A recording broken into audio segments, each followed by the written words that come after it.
Y de esos 300.000 años de existencia, tiene la totalidad del dominio de su territorio y del dominio de su campo de acción. Un campo de acción que no es nada más físico, es fundamentalmente simbólico.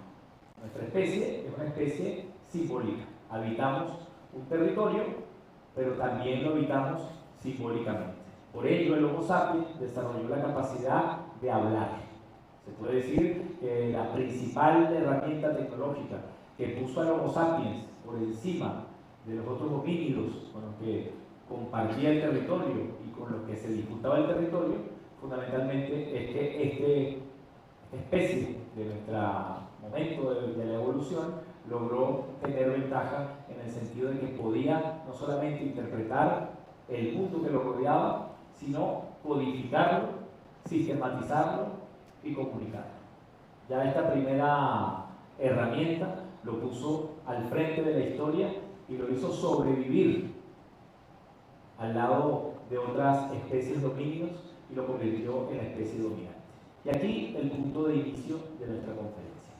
Si nosotros somos seres, animales, fundamentalmente simbólicos, si nosotros somos seres que habitan el mundo y habitan el territorio y se habitan a sí mismos desde una perspectiva concreta, física, pero sobre todo desde una perspectiva simbólica, hay que reflexionar en principio qué significa para el ser humano el relato, qué significa para una especie como la nuestra habitar simbólicamente el mundo. Significa directamente construirse a partir de un campo interpretativo, de un campo comunicacional y de toda una construcción de redes sociales fundamentadas en la palabra que entonces tenía su inicio y su despliegue como la palabra en el lenguaje oral, persona a persona, lo cual no significaba que la palabra no pudiera ser socializada y compartida y generadora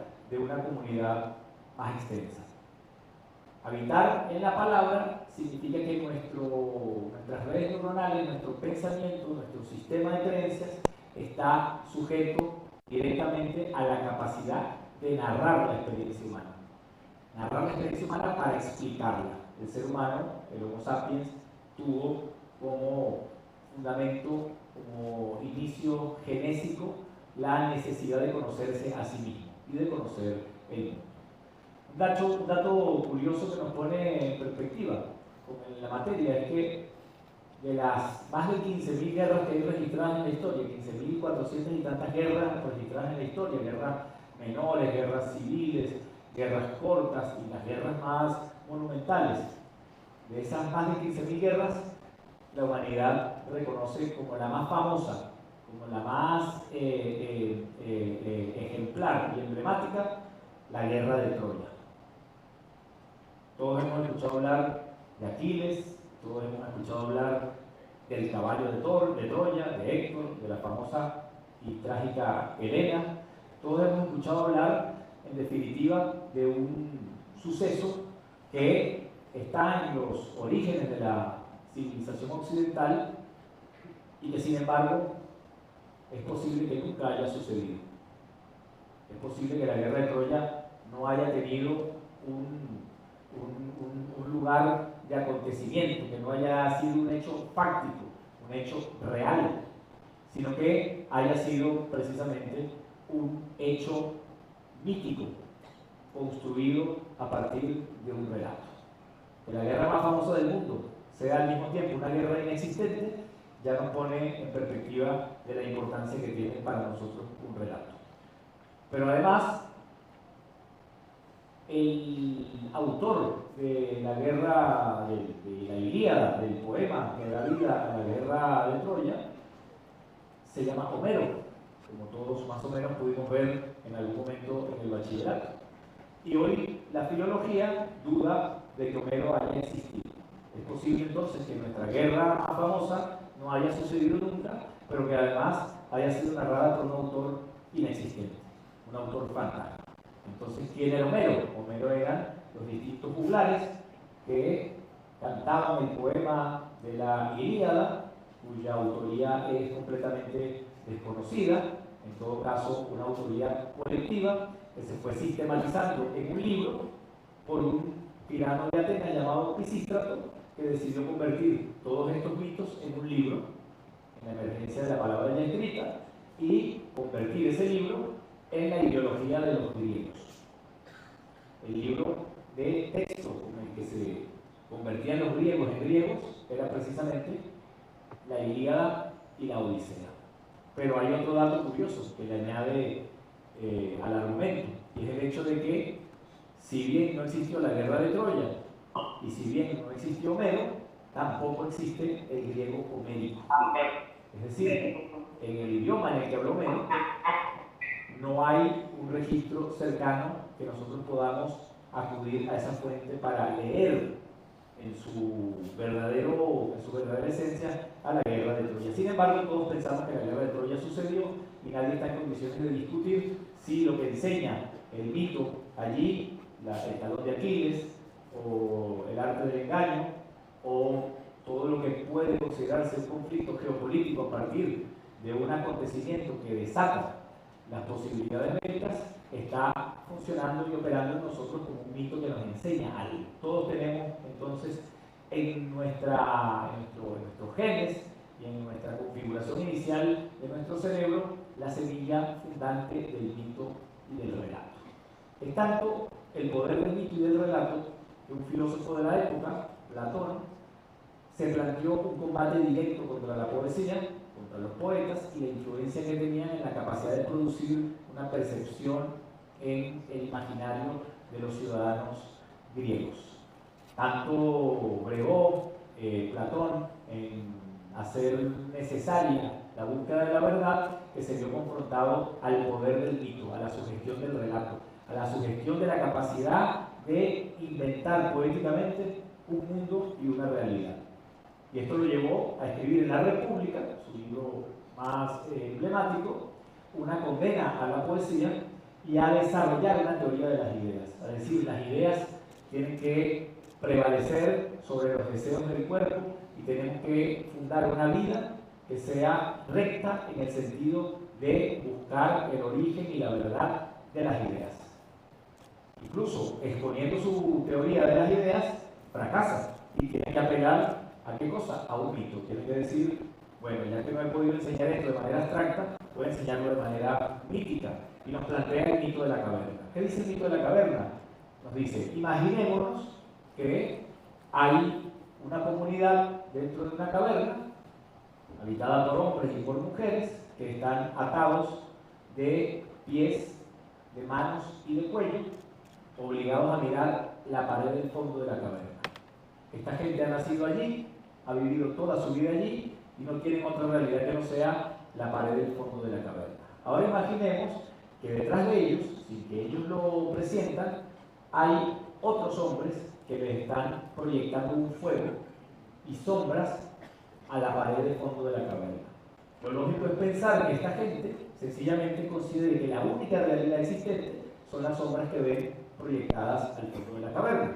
Incluso habrán algunos habitantes de la caverna más aventajados intelectualmente que jugarán a predecir qué sombra vendrá después de la sombra precedente.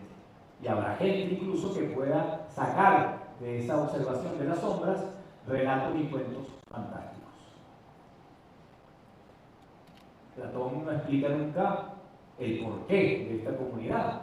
Tampoco explica quiénes son los que están detrás del fuego y cuál es la intención, en todo caso, de construirle a esta comunidad cautiva una realidad virtual, una realidad condicionada, una realidad tematizada. Lo que sí dice es que efectivamente, si uno de ellos saliera de la caverna, si uno de ellos dudase de que lo que está viendo es lo único que existe, dudase de las sombras y saliese de la caverna, al salir de la caverna se encontraría con tres problemas. El primer problema es adaptar sus ojos a la luz del sol. Sería completamente doloroso salir de un ámbito oscuro o de una luz mínima controlada a el resplandor de la luz del sol. Sería completamente adaptativo y doloroso y brutal la forma en la que este sujeto tendría que adaptarse a un nuevo mundo, a un mundo que efectivamente es lo contrario a lo que él consideraba que era un mundo, o en todo caso, lo imposible. Ese primer problema físico es un problema que tiene la educación. Educar a alguien es, de alguna manera, sacarlo de su confort, sacarlo de su situación de pasividad y llevarlo a un movimiento que lo extraña de su propio hábito. Es introducirlo en una dimensión completamente diferente. Luego estaría el segundo problema, que es la capacidad de entender que lo que está viendo reflejado en el suelo y en las aguas son efectivamente sombras y reflejos y no una realidad superior a la que ella estaba viendo. Y un tercer problema es saber que incluso ya saliendo de la caverna y adentrando sus ojos al mundo real, ese mundo real no puede ser explicado del todo. Por lo tanto, tendrá que hacer del sol su nuevo mito, su nueva referencia, su nueva idea de amplitud y su nueva idea del mundo. Básicamente, Platón nos dice que salimos de una caverna para otra, pero que lo correcto y lo necesario es que los hombres justos y las mujeres justas busquen su lugar en el mundo. Y su lugar en el mundo como Homo sapiens, como seres pensantes, es revelar o buscar pues la verdad. El mito y el relato tienen un poder fundamental, tienen un poder fundacional, pero también tienen el poder de reproducir y construir realidades alternas o realidades paralelas. Esto no significa que los mitos tengan necesariamente un rol negativo en el desarrollo de la humanidad. Todo lo contrario, el mito, el relato, la palabra que intenta explicar aquello que es inexplicable ha sido fundamental para el desarrollo de nuestro cerebro. Pero ojo que lo que nos está diciendo Platón es algo muy sencillo. Nuestro cerebro puede ser engañado. Nuestro cerebro es un órgano fabuloso, de unas capacidades extraordinarias, de un poder energético extraordinario, no obstante puede ser fácilmente engañado. Y esto lo saben quienes han desarrollado a lo largo y a lo ancho de la guerra las técnicas y las estrategias del engaño, quienes se han valido del relato y quienes se han valido de las diferentes formas en que el relato ha evolucionado como un arma de dominación de los otros. El hecho de que el ser humano, además de ser el único que hace la guerra, además de ser el único que busca un conocimiento consciente de que porta un conocimiento, el ser humano también es el único animal que miente. Se miente a sí mismo y le miente a los demás. Es una función, es una facultad teatral, plástica, es una facultad incluso artística que tiene el cerebro humano y que nos da la posibilidad a nosotros sencillamente de abordar la realidad. ¿Y por qué el ser humano ha de mentir? ¿Y por qué el ser humano ha de fingir? O incluso por qué el ser humano desea que le mientan, por qué desea escuchar relatos, por qué desea ver películas, por qué desea ver series, por qué desea ir al teatro, si sencillamente sabemos que la gente que está allí está fingiendo, que la gente que está allí no está muriendo, no está sufriendo, no está triunfando, no está en un verdadero campo de batalla, porque necesitamos permanentemente enriquecer y ampliar nuestra existencia. Sigmund Freud, que fue uno de los intelectuales del siglo XIX, junto a Carlos Marx, que más revolucionó los parámetros no solamente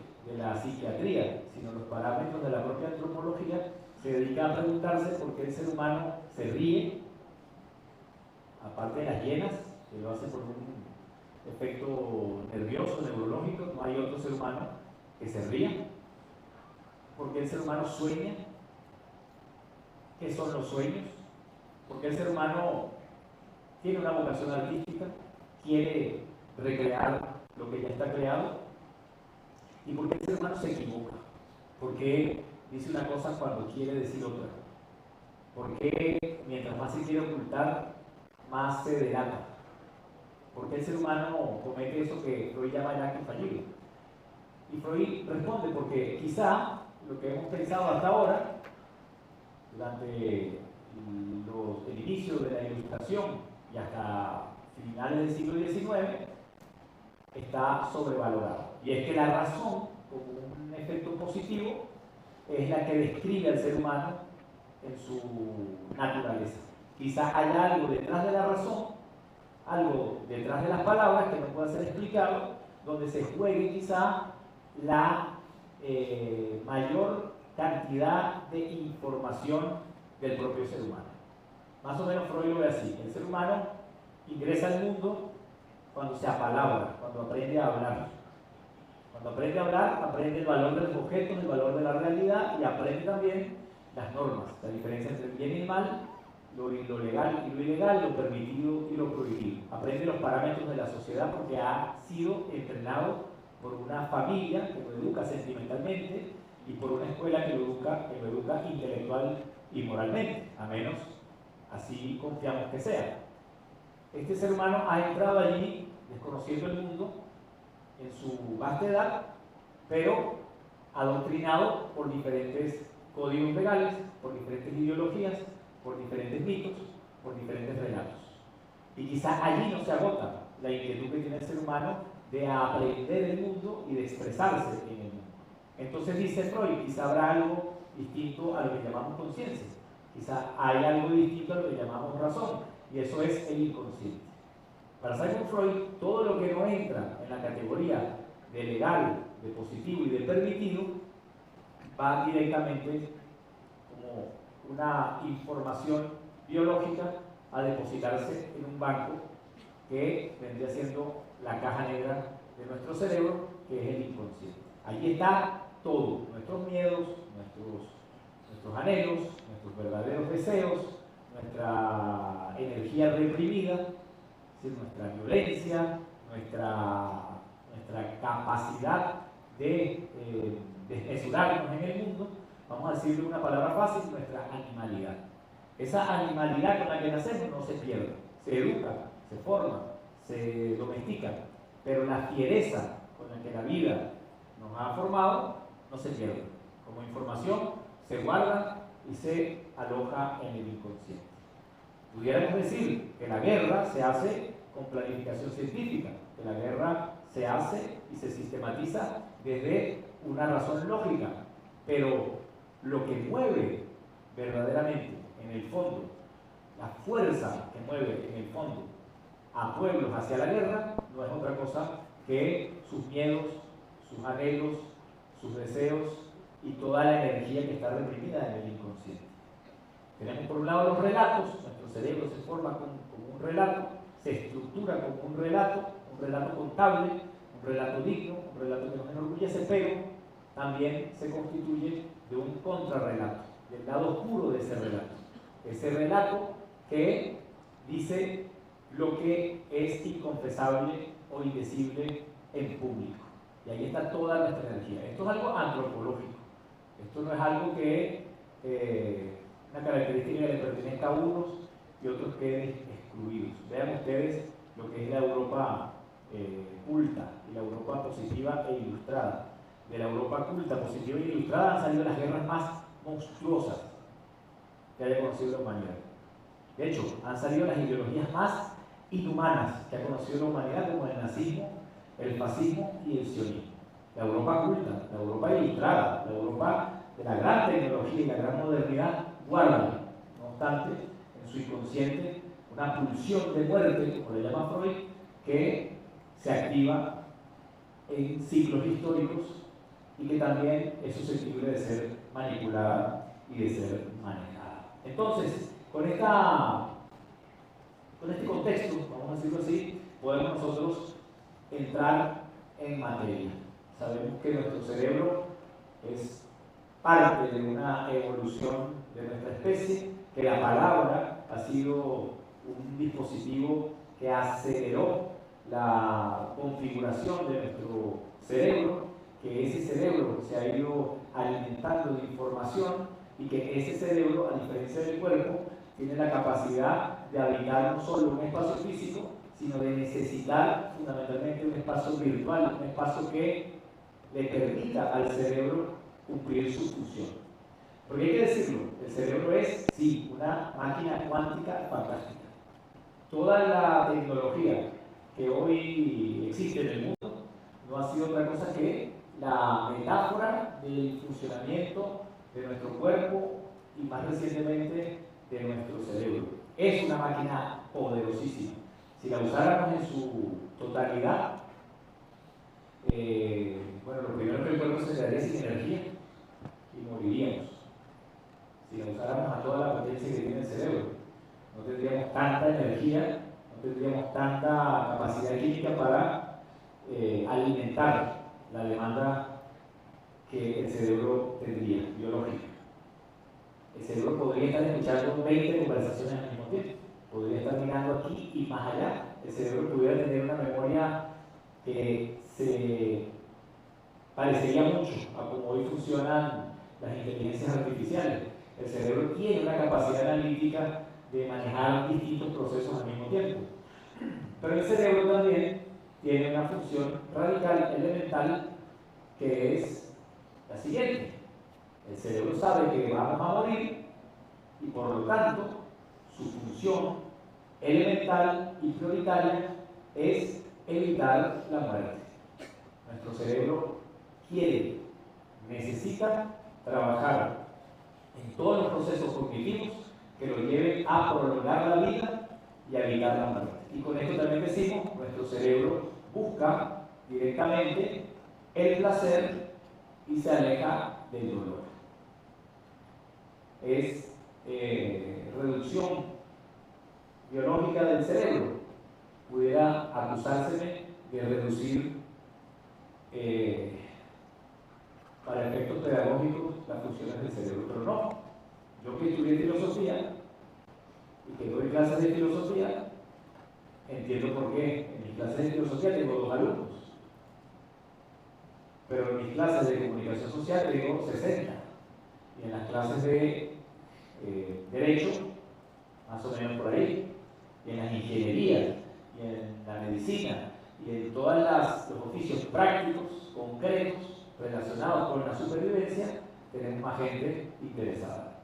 Y menos gente interesada en estudiar filosofía. Esto no habla mal de quienes prefieren, por supuesto, las carreras prácticas, las carreras operativas y las carreras que tienen mayor oportunidad en el mercado laboral. No habla nada mal, habla directamente de que nuestro cerebro sabe que vamos a morir, sabe que tiene poco tiempo y busca que nosotros resolvamos problemas prácticos, concretos de manera inmediata. Y bueno, nos desviamos de nuestra fuerza genética, somos los que nos preocupamos por la matemática o por la lengua o por la espiritualidad o por la metafísica. Son pocos y serán siempre así. Una característica interesante de nuestra especie. Y conocer esta característica es fundamental para hablar de guerra cognitiva. Conocer que el cerebro tiene como operación general la necesidad de buscar el placer, evitar el dolor, prolongar la vida frente a la muerte. Entonces estamos hablando de que una super máquina como el cerebro puede también reducirse a sus mínimas expresiones operacionales. Hablemos un poco de tecnología, porque la guerra que tenemos frente a nosotros es una guerra fundamentalmente tecnológica. La palabra hablada es una tecnología, el lenguaje es una tecnología que activa y demanda de nuestro cerebro las operaciones más complejas. Una persona superdotada puede manejar entre 37.000 y 50.000 palabras diferentes. Shakespeare, el poeta anglosajón más importante de todos los tiempos, utilizó 37.000 palabras. Cervantes, no menos genial, utilizó 27.000 palabras para escribir El Quijote y para escribir su obra. Es decir, Shakespeare y Cervantes fundaron una lengua, Homero fundó una lengua. La tecnología de la palabra es la lengua, la gramática, mediante la cual nosotros organizamos no solamente nuestra comprensión, sino que también organizamos el mundo. De ahí la peligrosidad de uno de nuestros próceres menos valorados, como Andrés Bello. Andrés Bello, ¿qué hace con la gramática para americanos? rompe con la lógica colonial, rompe con la lógica española e intenta construir un nuevo pensamiento que domina el mundo de una manera completamente diferente. No solamente en sus tiempos verbales, sino en la vastedad de cada uno de los nombres. Quien puede nombrar según su voluntad, se puede decir que ha liberado una de las principales batallas. Por eso a Bello lo persiguieron directamente en la época, no el rey de España, sino la propia Inquisición. Bello es un intelectual subvalorado desde mi juicio, porque su gramática es una gramática antiimperialista. Ahí hay un ejemplo de guerra interesante que pudiéramos no decir cognitiva, pero que es precognitiva, porque está librándose en la primera tecnología de dominación que tuvieron los colonizadores, que fue la palabra. ¿Cómo se llama usted? Yo me llamo Yurubí. No, usted se llama Jesús. Y el Dios se llama Yahvé, o se llama Jehová, o se llama del nombre que traía el colonizador. Trajeron una lengua para imponer una lógica. La tecnología ha evolucionado como ha evolucionado la sociedad y como ha evolucionado la guerra. No vamos a ponernos acá a descifrar qué fue primero, si fue el huevo o la gallina. Eso importa poco. Lo que sí importa es entender la relación que hay entre la evolución tecnológica y la evolución de la sociedad, o los cambios en la sociedad, y cómo también esto afecta en la guerra. No olvidemos que hemos empezado a decir que la guerra y el conocimiento, o la guerra y la razón, son los principales polos del Homo sapiens, lo que lo define y lo que lo reconstruye y reproduce en el mundo. Entonces, hemos pasado del relato, del mito, de la palabra oral, que dominó más o menos el 91% de la existencia del Homo sapiens. Si el Homo sapiens tiene 300.000 años, 292.000 años más o menos, según la antropología, el Homo sapiens habló. Es decir, su mayor fuente de comunicación fue la palabra oral. La organización social, por tanto, que imperaba era una organización social cooperativa, de proximidad, donde el conocimiento estaba fundamentado en la memoria. Y la memoria la poseían quienes más habían vivido. Ergo, los ancianos eran los jefes. La memoria era fundamental para la supervivencia. ¿Qué planta es venenosa? ¿Qué frutos se dan en qué temporada del mes? ¿Quiénes son los depredadores más peligrosos? ¿Cuáles son las estrategias para la caza, para la recolecta y para la pesca?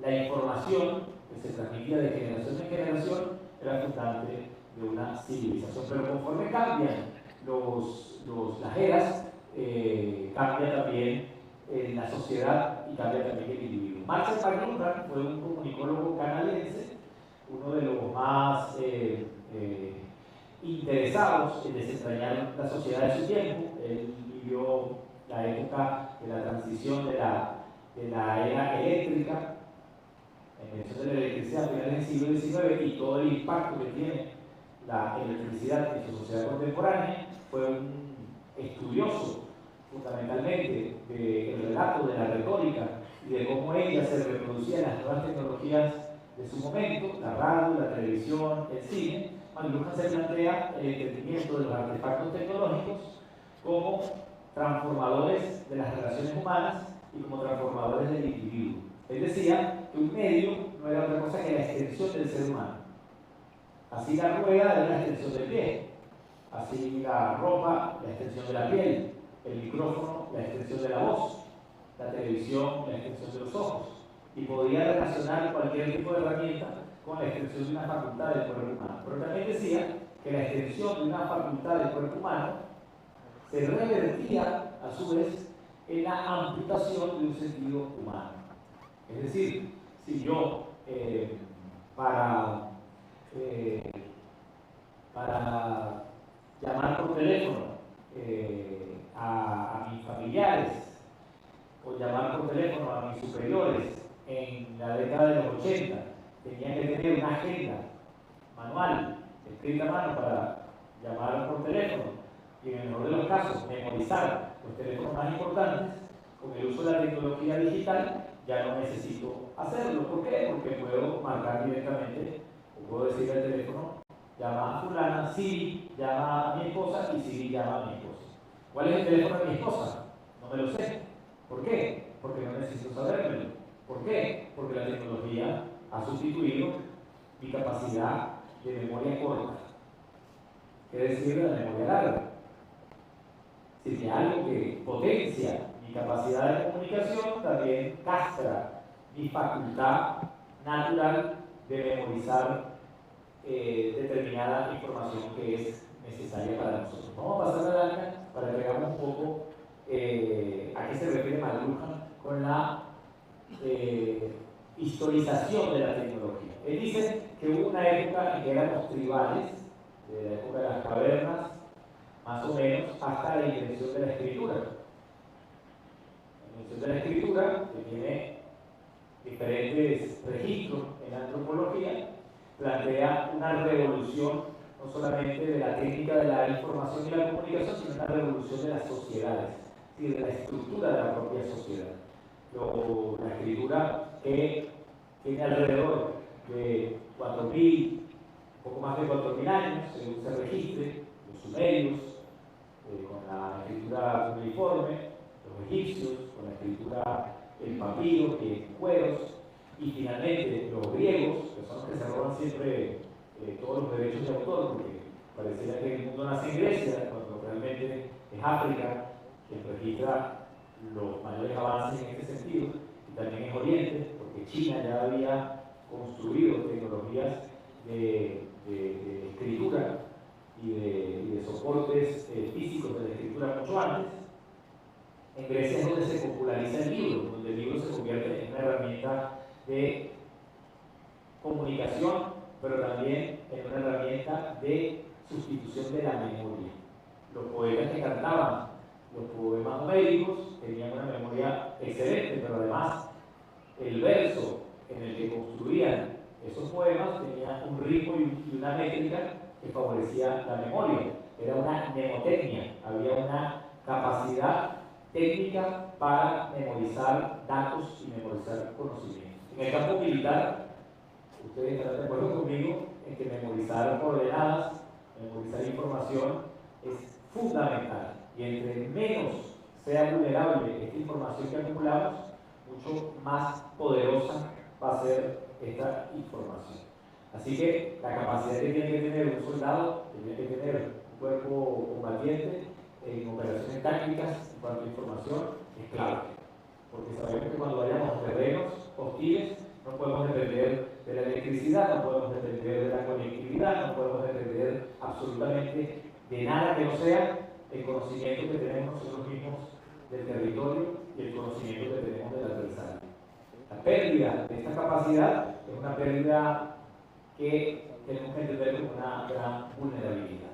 Pero ha evolucionado entonces la tecnología con la escritura y ha cambiado absolutamente todo. Si los ancianos antes eran los jefes, ya no lo son, porque ya no necesitamos a los ancianos que conservan la memoria viva de nuestro origen como sociedad o como humanidad, y mucho menos de las cosas o los procesos que necesitamos saber para la subsistencia. Tenemos libros de todo tipo, libros de medicina, uno de los primeros libros que se escribió, libros sobre la guerra, sobre todo la guerra entre Peloponeso, la primera guerra que se registra como historia, libros de conocimiento antropológico, psicológico, de retórica, etcétera, etcétera. Y empezaron a existir las escuelas, empezaron a existir los grupos que enseñaban técnicas de diferentes tipos de oficios. Esto cambia radicalmente el pensamiento humano, cambia radicalmente la forma en que el cerebro comprende la vida, porque lo que pasa con la escritura es que la escritura tiene un inicio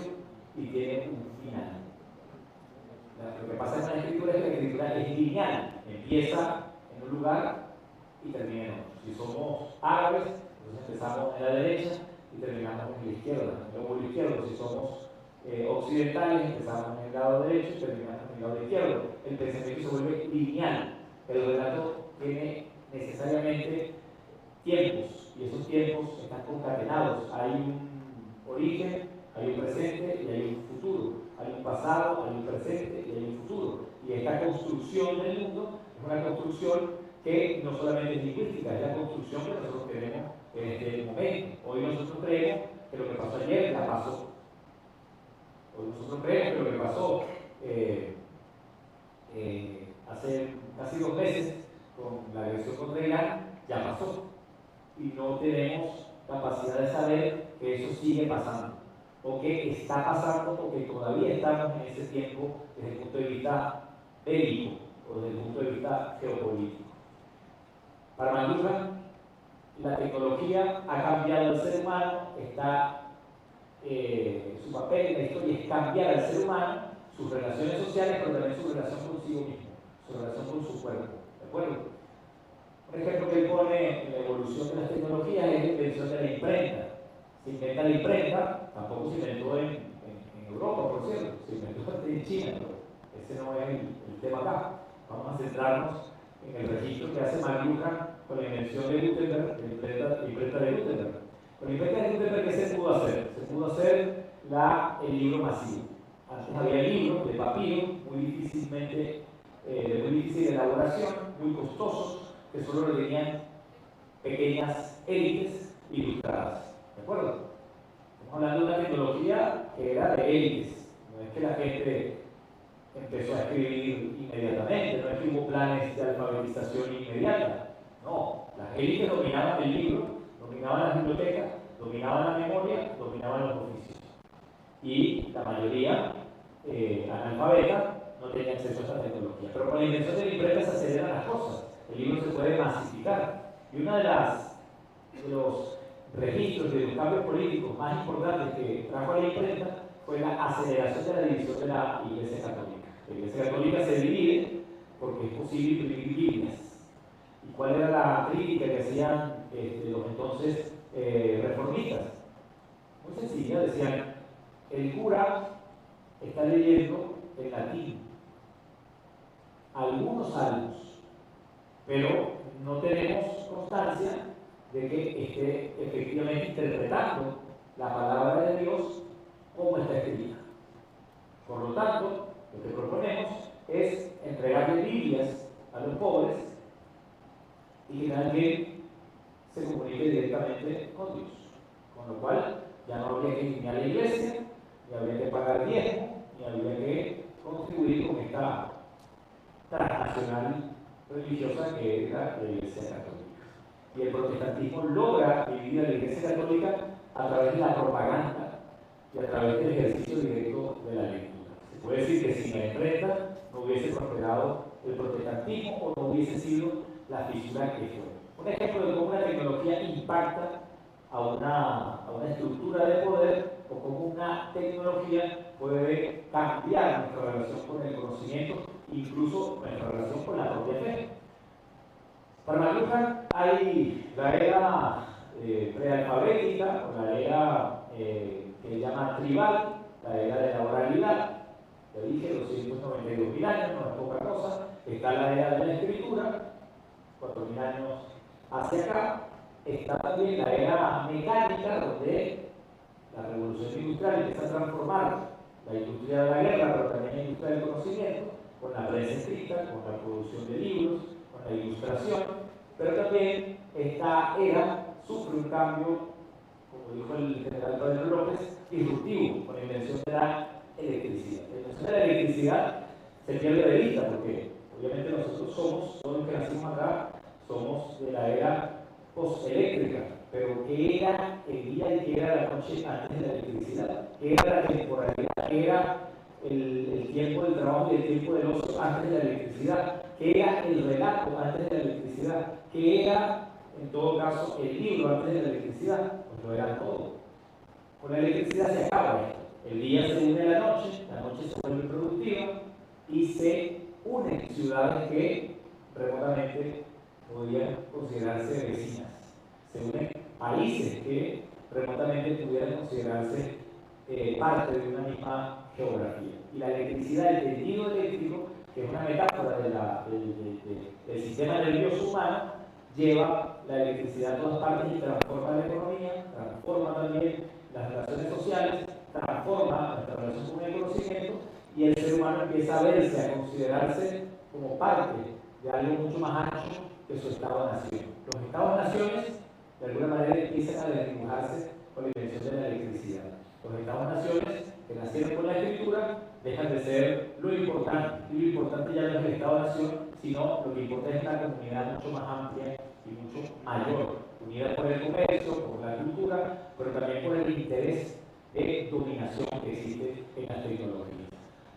Desde el punto de vista de McLuhan, el telégrafo, la prensa masiva son los detonantes de nuevas maneras de sociabilidad y de relación con el conocimiento, pero también forman parte de la evolución de la guerra. En el siglo XIX, las guerras napoleónicas fueron emblemáticas, y las guerras napoleónicas tuvieron la capacidad de fundar una forma de guerra, de establecer parámetros de la guerra. La guerra era entonces, como se llama hoy día, cinética, física. Era una guerra que tenía que ver directamente con la capacidad de dominio, con la supremacía, con la superioridad que se pudiera tener desde el punto de vista de la infantería por tierra y por mar.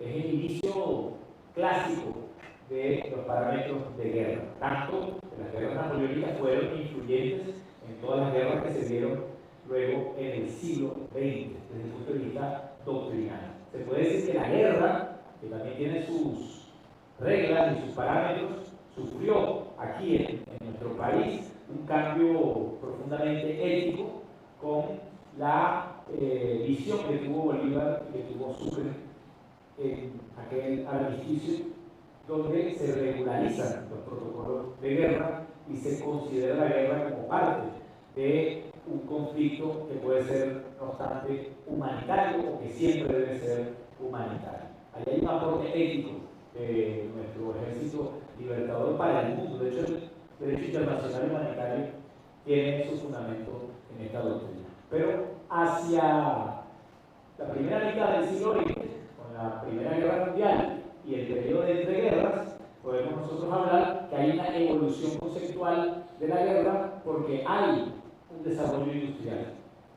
Es la guerra de los tanques, es la guerra de los fierros, es la guerra de quien tiene la capacidad tecnológica para invadir, para desplazar territorialmente al contrincante, al adversario. Se mantiene la idea de la supremacía de la tierra, el mar y el aire, consolidándose como uno de los espacios a conquistar.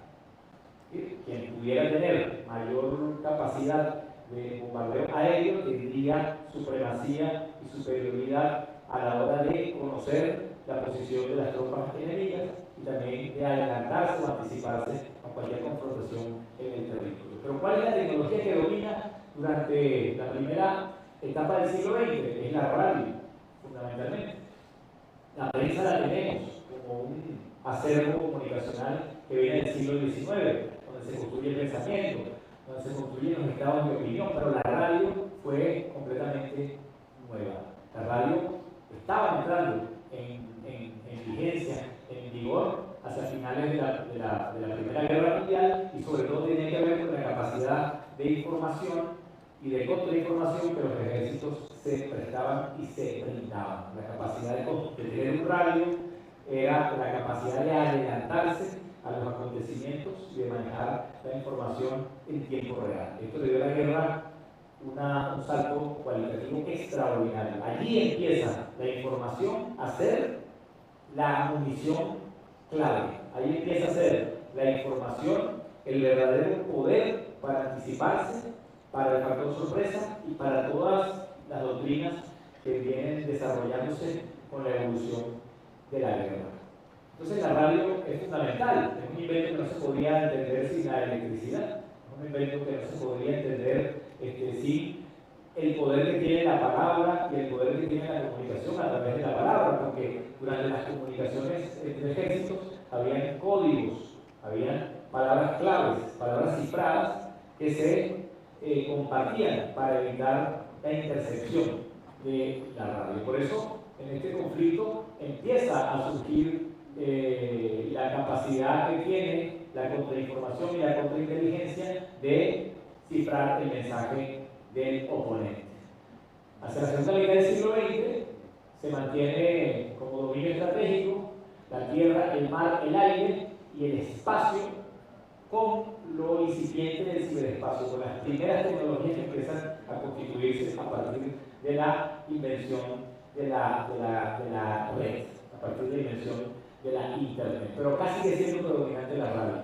La Segunda Guerra Mundial es una guerra que se inspira, que se moviliza, que se narra y que se percibe a través de la oralidad y de la radio. Alguien está narrándole a los alemanes las hazañas de su Aquiles. Alguien está diciendo a los alemanes que tienen la supremacía y la superioridad. Alguien está diciendo a los alemanes permanentemente que han estado venciendo cada una de las batallas, y alguien ha estado diciendo hasta el final de la guerra que Alemania está ganando y está siendo completamente victoriosa. Pero del otro lado, los soviéticos también tenían radio y estaban narrando su épica desde su propia perspectiva, y estaban construyendo también un sistema de información que inspiraba, moralizaba, movilizaba y mantenía cohesionada a la entonces Unión Soviética. Así que la radio es fundamental, fue fundamental, y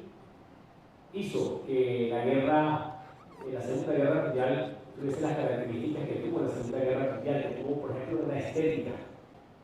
La Segunda Guerra Mundial fue una guerra no solamente cruenta en el territorio, cruenta en términos de infantería, en términos militares, sino que también fue una guerra muy sofisticada en términos de propaganda y en términos de estética.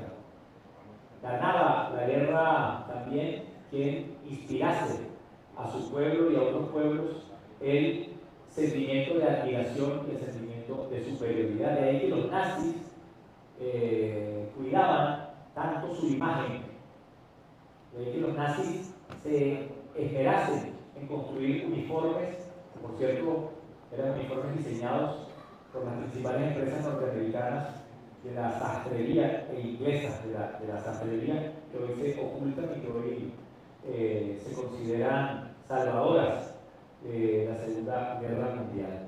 Pero también la televisión y el cine se convierten en espectros donde se amplía el dominio hiperbólico, el dominio retórico, el dominio del propio relato. No se podrían entender estas guerras como fueran si no se entiende la evolución de la tecnología y la evolución del relato. En todo momento lo que se juega es convencer al enemigo de nuestra superioridad, convencer a nuestro pueblo de nuestro destino victorioso, convencernos a nosotros mismos de nuestras capacidades de acometer la empresa de manera exitosa. Sin ese convencimiento, que es pura creencia, que es puro mito, en principio no habría una hazaña. Si nuestro ejército libertador no se estaba convencido de su capacidad de derrotar al enemigo español en Carabobo, no hubiese nunca movilizado las fuerzas que movilizó, no hubiese podido ser victorioso. También el libertador diseñó él mismo personalmente el uniforme con el que batallaríamos en Carabobo. También, además de uniformar, también creó un relato mítico mucho antes de la batalla y construyó una noche antes de la batalla una relación con lo más telúrico de nuestra cultura para inspirar a nuestros soldados a un enfrentamiento. Es decir, con esto no estoy diciendo que así hacen las cosas el enemigo, no, así hacemos las cosas los seres humanos. Importa el relato, importa la convicción, importa la imagen e importa también la capacidad simbólica que nosotros tengamos, porque de eso se alimenta nuestro cerebro, y con eso es que nuestro cerebro mueve voluntades y es capaz de cometer hazañas tan extraordinarias como la liberación de América, o de cosas terribles o atroces como los campos de concentración nazis. De ahí el dilema en el que estamos en este momento de la tecnología. Avanzo con la transición hacia el siglo XXI. Bueno, el espacio y el ciberespacio son los frentes de dominación. Aire, mar, tierra espacio, ciberespacio, a lo que le llaman guerra de quinta generación. ¿Qué significa el ciberespacio? Significa que el espacio se ha convertido en un territorio de interés militar, de interés estratégico, porque en ese ciberespacio está la información que necesitamos para dominar un territorio. Ya la información no está en los mapas, en la cartografía tradicional, sino que esa información se ha digitalizado y está sobre nosotros. No lo vemos, pero sobre nosotros hay redes de comunicación satelital, digital, que están vistas como un campo electromagnético, pero donde hay fundamentalmente información. Todas nuestras conversaciones, todo lo que nosotros hacemos diariamente está allí. Y todo aquel que pueda interceptar el espacio cibernético de un país, no solamente puede hackear su sistema operativo, el de Uiguri, el de CNE, el de cualquier plataforma que nosotros tengamos como dependencia electrónica y cibernética, sino que puede acceder a los datos. Y aquí es donde cambia completamente la naturaleza de la guerra, y aquí es donde cambia también las perspectivas de la guerra, porque en el siglo XXI, y estamos hablando, cuando hablamos del siglo XXI, realmente estamos hablando de unos 15 años atrás, o sea, de 15 años hacia acá. Ni siquiera estamos hablando de todo lo que comprendería cronológicamente el siglo XXI.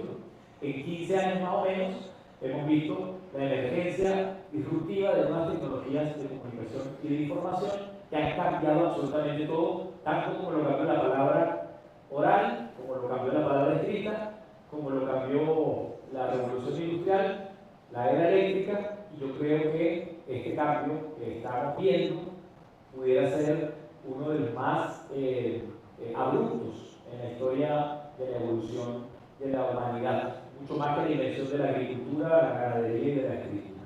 Es el siglo XXI el tiempo de una tecnología que hemos llamado digital y que tiene unos parámetros propios, unos conceptos que necesariamente tenemos que dominar, que tenemos que manejar, y unas implicaciones que son fundamentales también conocer para poder hablar de guerra cognitiva. Para hablar de esta era digital, les quiero pasar un video muy cortito, que es una cuña que sacó Macintosh, la hoy gigante Apple, en 1984. Este es un año crucial. Este es un hito en el desarrollo tecnológico y en el cambio civilizatorio. Vamos a ver entonces esta cuña, y luego de esta cuña le vamos a dar la palabra a la viceministra Jessica Pernía, que nos va a desarrollar los conceptos fundamentales de la era digital para entrar en el documento de Clausel de guerra cognitiva, sus consecuencias y sus perspectivas. Vamos con el video, por favor.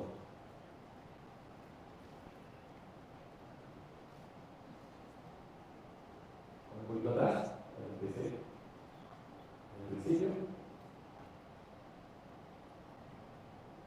Atrás.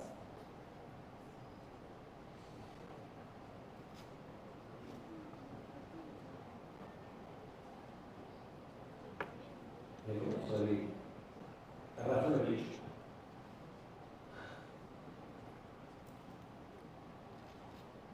Aquí me ayudes, el principio.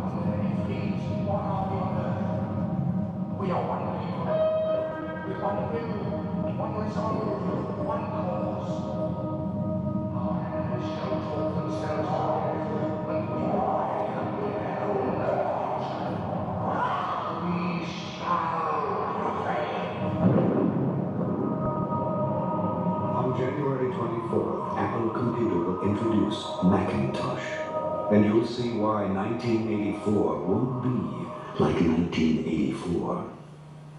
Dice, en enero El 24 de enero de 1984, Macintosh ha sacado su computadora doméstica, personal. Y con esto demostraremos que en 1984 no será como 1984.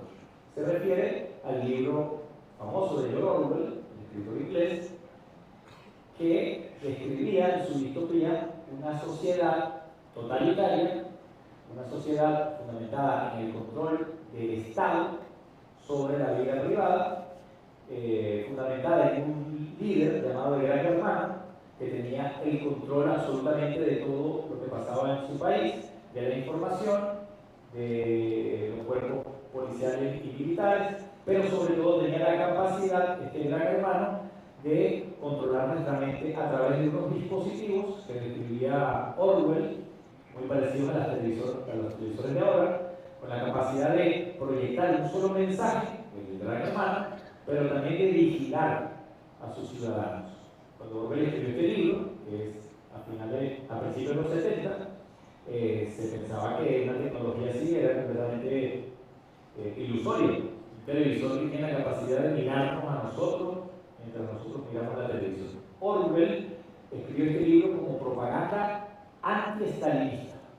Orwell es un anti-estalinista y considera que este libro va a alertar a las sociedades occidentales de los peligros que tiene el comunismo y que tiene el estalinismo. Bien, Apple dice, gracias a nosotros que hemos creado esta tecnología, 1984 no va a ser como 1984.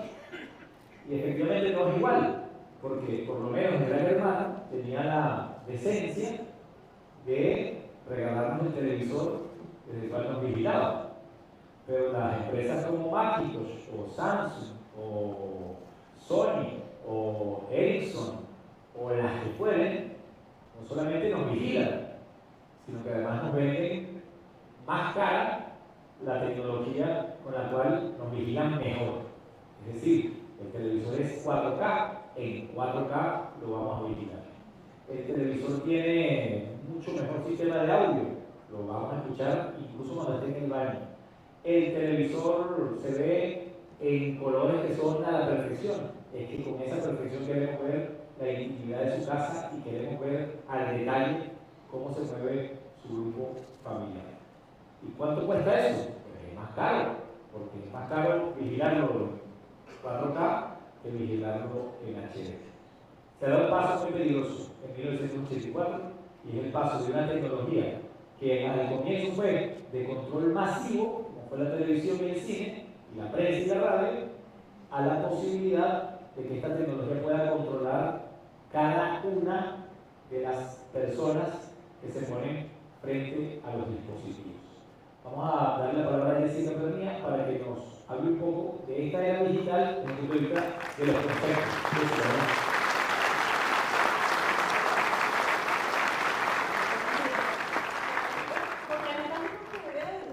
Del sector de Fred Yáñez, queríamos revisar con ustedes, antes de abordar un poco más en la lógica de la guerra cognitiva, algunos conceptos claves que nos parecen importantes para reflexionar, para revisar e incluso para profundizar en el futuro. Uno de ellos es básicamente la lógica del tecnocapitalismo. El presidente Nicolás Maduro ha sido enfático en su manual del método Calles, Redes, Medios, Paredes y Radiobamba en hablar de este fenómeno. Este fenómeno corresponde básicamente a la interpretación de este cambio de era que implica pasar de la masa, como decía el vicepresidente Fred Yáñez, a la lógica del individuo. ¿Cómo funciona esto? Hay autores que dicen que esto es una era más bien postcapitalista, pero explican también que tiene que ver justamente con la idea de que el capitalismo en su necesidad de cambiar, de evolucionar, empieza a usar las nuevas tecnologías a su favor, controlando en principio su infraestructura crítica.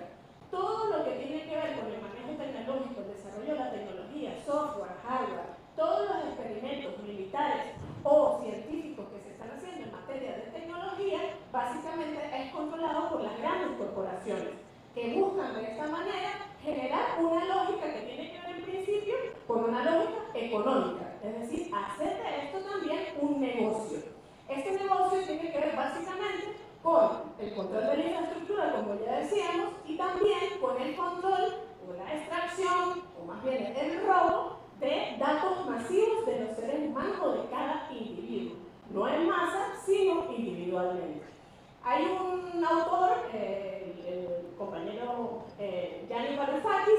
también de que el tecnocapitalismo más bien se le puede denominar tecnofeudalismo, porque él dice que en la medida que las grandes corporaciones controlen la mayor capacidad de infraestructura crítica, como en efecto hace, se convierten, en términos como de fenómeno político, en unos señores feudales, unos nuevos señores feudales que controlan el territorio de lo tecnológico, que además tienen para ello una cantidad de siervos. Nosotros somos sus siervos y básicamente lo que tenemos que hacer es trabajar para él, ofreciéndole de la manera más suave, bondadosa, sin pelear por ello, nuestros datos y nuestra información con la que ellos están haciendo el negocio. La dimensión del negocio del tecnocapitalismo también nos lleva a una segunda reflexión muy importante, un segundo concepto muy importante, que es el colonialismo digital, que tiene que ver ahora no con la lógica de la economía o la lógica del poder económico, sino con el poder político. ¿Qué quieren decir los diferentes autores con respecto al colonialismo digital? Cuando las grandes corporaciones tecnológicas, estos dueños de esta tecnología que ha ido evolucionando a lo largo de los años, fundamentalmente de lo que lleva el siglo XXI, tienen el control de la infraestructura tecnológica, tienen el control además de un territorio que es muy importante para ellos, que es el territorio de la mente del ser humano, del cerebro. Por lo tanto, de alguna forma, relacionándolo con la lógica del colonialismo tradicional, tal y como lo conocemos, una primera fase del colonialismo tradicional tiene que ver con la conquista del territorio. Por lo tanto, cuando hablamos de colonialismo digital, nosotros estamos diciendo que ese territorio susceptible a ser invadido, como en las lógicas coloniales tradicionales, es el territorio del cerebro. Por eso, la mayoría de desarrollos científicos a los que están apostando las grandes tecnológicas es básicamente estudiar el cerebro y el comportamiento del cerebro humano. Por eso, con Clusel, y ahorita lo reflejaba el vicepresidente sectorial, estamos hablando de un dominio de operaciones militares que es el dominio humano. Es decir, no estamos hablando de tecnologías extra, estamos hablando de que el cerebro humano se va a convertir, el propio humano pues, se está convirtiendo en el campo de dominio militar. Por eso se está estudiando de una manera muy profunda el comportamiento del cerebro, que es el territorio que ellos quieren invadir de algún modo. Un segundo momento en que nosotros podemos hacer reflexión sobre el colonialismo tradicional tiene que ver con la extracción de recursos. Cuando los conquistadores españoles, los conquistadores europeos llegaron a nuestras tierras, después de invadir el territorio, controlar, digamos, a sus habitantes, lo que empezaron fue justamente una extracción de recursos masiva. Nosotros decimos que en el colonialismo digital está pasando este mismo fenómeno. Una vez que controlan nuestro cerebro, nuestra atención, nosotros estamos empezando a ofrecer una cantidad de datos que ellos están extrayendo, que están procesando y con la cual están moldeando nuevas tecnologías y nuevos experimentos científicos para hacer justamente, repetimos, del cerebro un dominio de guerra, ¿no? Una forma de dominio operacional al ser humano, ¿no? Que está en perspectiva. En un tercer fenómeno que relacionamos con el colonialismo tradicional, tiene que decir que después de que invaden, después de que extraen recursos, entonces empieza un fenómeno de eliminación de la cultura o de negación de la cultura existente, ¿no? De la identidad de quien está siendo intervenido por el colono. Esto tiene que ver precisamente con el manejo de los algoritmos digitales y con el manejo de la ciencia digital con respecto al cerebro. ¿Cómo logran ellos conmover o trabajar la conducta humana para desechar un tipo de contenido, un tipo de identidad, un tipo de cultura, un tipo de pensamiento por otro que puede ser el del propio colono? Por eso nosotros nos acostumbramos, no sé si han visto, bueno, sus hijos y sus hijas, esa situación en la que los niños hablan como mexicanos o hablan como norteamericanos, repiten términos, ¿no? O las formas de representación del lenguaje norteamericano o europeo, y nosotros creemos que es natural. Tiene que ver mucho con los bailes, con los retos, con una cantidad de contenidos que la gente está consumiendo que silenciosamente va desplazando nuestras propias representaciones culturales y nuestra propia identidad. Es como, digamos, la tercera fase más importante del proceso de colonialismo. El cuarto, y no menos importante, tiene que ver precisamente con que cuando el colono se instaura en ese territorio, para extraer recursos, para desplazar la identidad cultural de los pueblos conquistados, también empieza un proceso de dependencia del centro-periferia. Nos hacemos dependientes de las tecnologías, de las culturas y de las lógicas del colono. Esto es muy importante verlo en el campo del colonialismo digital, porque básicamente la infraestructura tecnológica, como decíamos, del poder económico, tiene que ver con que ellos controlan. Esa infraestructura tiene que ver con que ellos controlan ese poder, no necesariamente nosotros. Entonces nos hacen dependientes de algún modo a su tecnología. ¿Qué sucede con esto? Se cuestiona, básicamente ponen en jaque la idea de que nosotros hayamos conquistado la independencia. Nos hace cuestionarnos si nosotros realmente, frente a este nuevo fenómeno de la guerra, somos independientes. ¿Por qué? Porque no controlamos la infraestructura tecnológica en principio y parece que nos hacemos dependientes de ella. Otro concepto que tiene que ver con esta lógica del colonialismo digital, o otra reflexión que deberíamos hacer, tiene que ver con la economía de la atención, que son básicamente las, digamos, técnicas o herramientas que está utilizando en los estudios del cerebro, de la neurociencia, o de, por ejemplo, los hardware y los software que tienen que ver con desarrollo científico, que la nanotecnología, por ejemplo, las diferentes manifestaciones de la biotecnología que buscan ellos para mantener nuestra atención constantemente y el flujo de nuestros datos atrapados, ¿no?, hacia ellos, controlados, acopiados por ellos. ¿Qué pasa con esto? Aparentemente, hasta cierto punto, en este momento, nosotros solamente estábamos mostrando datos que tenían que ver con nuestros gustos, tal vez con nuestras emociones, tal vez con los sesgos que tenemos, como explicaba el vicepresidente, y ahorita va a explicar un poco mejor, y los descartábamos. Esto no me gusta, esto me hace sentir bien, veo estos contenidos más que otros, y todo eso genera datos que ellos están extrayendo.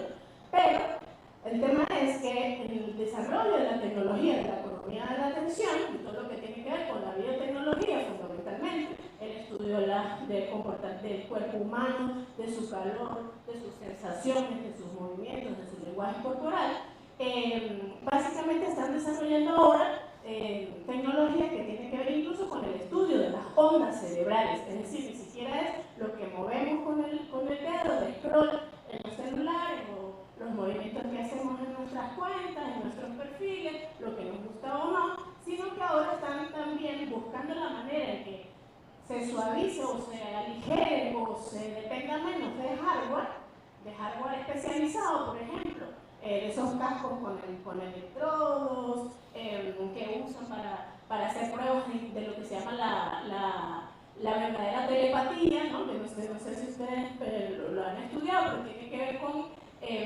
cómo el cerebro humano responde a sus propios estímulos a través de software y hardware, ¿no? Entonces ponen algunos elementos, cintas magnéticas, electrodos, etcétera, en el cerebro y intentan interpretar con un software lo que pasa por el cerebro a través de sus impulsos electromagnéticos. Entonces, si yo quiero mover la mano hacia la derecha, hay una hardware que va midiendo mi comportamiento cerebral y en algún punto el software logra interpretar que yo quiero mover un objeto hacia la derecha y lo mueve. Dicen que esto es la verdadera manifestación de la telepatía que ya se está dando en materia científica.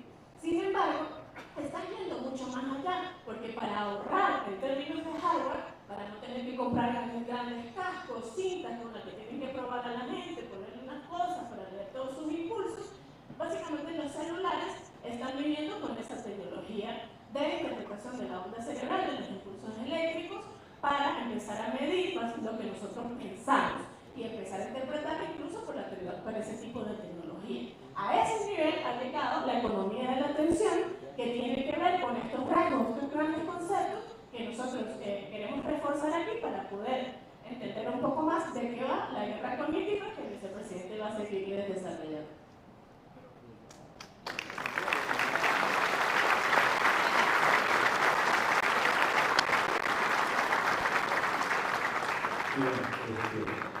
Jessica adelantó 40 minutos de la conferencia de manera efectiva.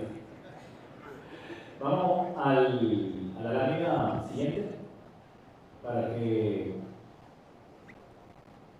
entendamos un poco lo que ha planteado François Clausel en su informe de 2020 más o menos, es un informe nuevo, y que tiene que ver con el concepto de guerra cognitiva y lo que él está alertando a la OTAN. Es un coronel de la OTAN que se encargó pues, de hacer todos estos estudios, y es bien interesante porque el documento ya está escrito en clave de guerra cognitiva. Él ya dice que esto es lo que están haciendo los rusos y los chinos. Él le dice a su gente: miren lo que están haciendo los rusos y los chinos, guerra cognitiva. Y empieza a describir las capacidades que tiene la guerra cognitiva y las cualidades que tiene la guerra cognitiva. Es decir, que nos ha hablado de una guerra que yo sé que suena todavía distópica. Yo sé que hay una parte de la población que padece de ingenuidad tecnológica.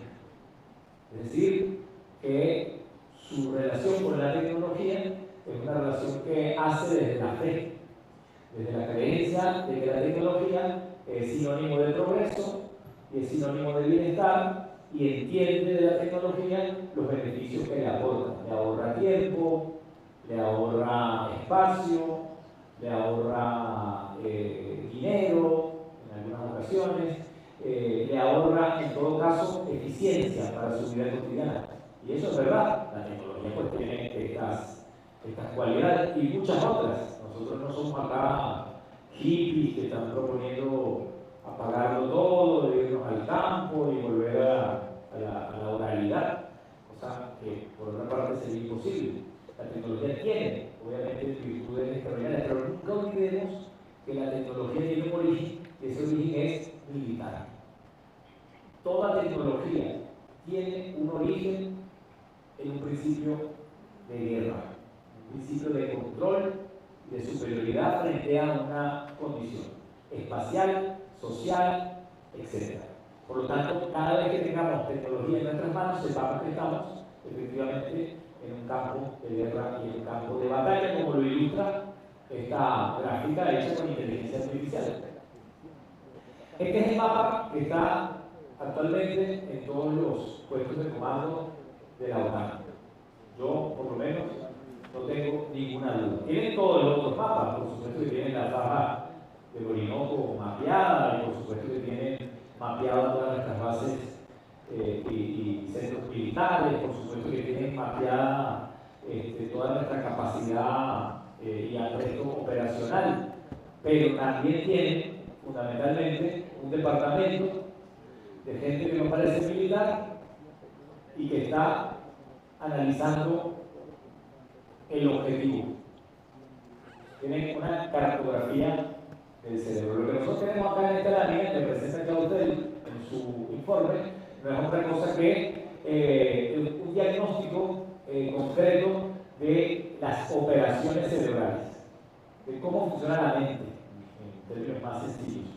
Cómo es que la mente llega a producir conocimiento, llega a tomar decisiones, llega a producir y procesar emociones, y llega a construir relatos, contrarrelatos, y llega a hacer efectivamente operaciones inteligentes. Ya dijimos que el cerebro, con su maravilla, tiene la función elemental de evitar la muerte, prolongar la vida, alejarse del dolor y acercarse al placer. Y por eso el cerebro, que tiene capacidades cuánticas, se va a dedicar a las cosas más funcionales.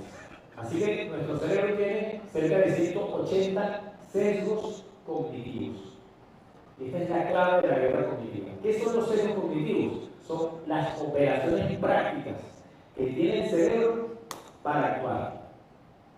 El cerebro sabe que no puede, en una situación límite o en una situación que exige acción, no puede quedarse pensando: mira, tú eres patriota. ¿Qué es el ser?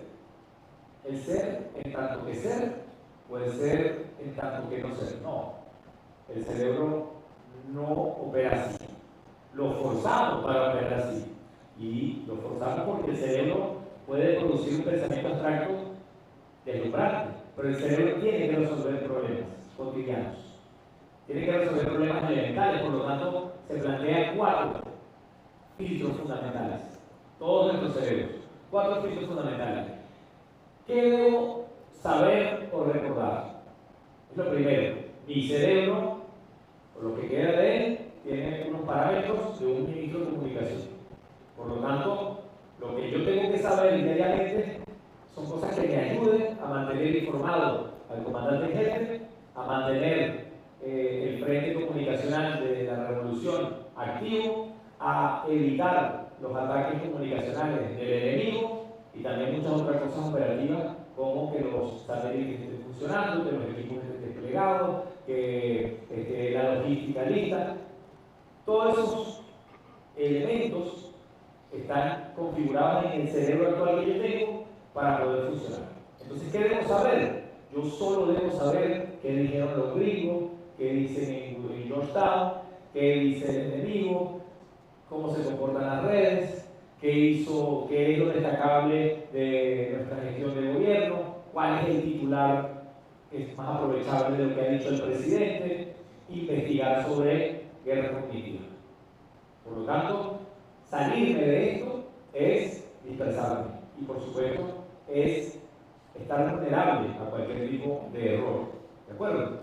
En el caso de ustedes, lo mismo. Un comandante de sólido de red tiene unos parámetros lógicos y prácticos bien definidos. Pasa revista permanentemente, está permanentemente en contacto con sus superiores, tiene información de inteligencia y contrainteligencia, en fin, tiene unos parámetros. ¿Qué debo saber? ¿Qué debo recordar?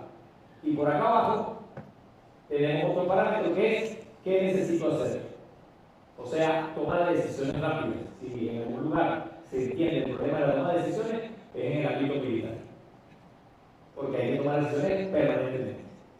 Y estas decisiones están casadas con lo que yo sé, lo que yo recuerdo, con mi doctrina. ¿Recuerdo? Son dos parámetros grandes, dos grandes firewall, dos grandes muros de protección contra el ruido informativo que hay en el mundo, contra la distracción que hay en el mundo. Y por la parte, el lado B de nuestro cerebro, tenemos un sistema que descarta información innecesaria. Algo que dice, esto es demasiada información, no necesito saber esto, lo descarto.